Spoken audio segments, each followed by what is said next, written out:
I feel like no one could write these plays unless they had as many years in the theater as you have had. And I'm wondering how different your early plays that you wrote were from this, and if you were operating by these sort of standard rules of drama when you first started, and sort of how you slowly built towards this and found it. Oh, it's a really interesting question. I have. It's been an evolution of trying to find this voice. And one of the things I found myself, when I look back at my earlier plays, there's always like a gargantuan event that's happening just off stage. Could be a riot in one play. It could be someone's being tortured in another. All sorts of, or could be a revolution. Could be a earthquake, which is in another play.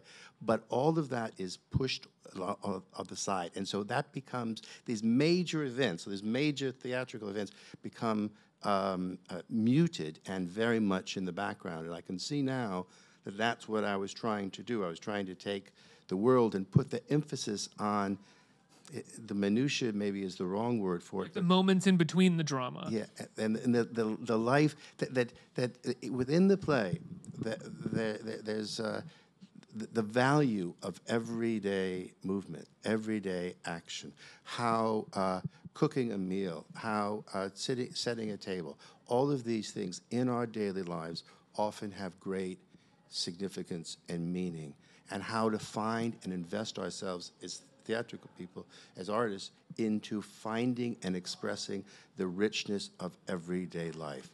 That's the ambition. We don't have to, that's the thing too, we don't have to create larger-than-life heroes, that we're finding the heroism, the everyday heroism of continuing to live that exists in everyone in the audience, and that they recognize that in themselves, so that their involvement as they listen, they go, oh, that's me. Oh, that's like my sister. Oh, yeah, I did that.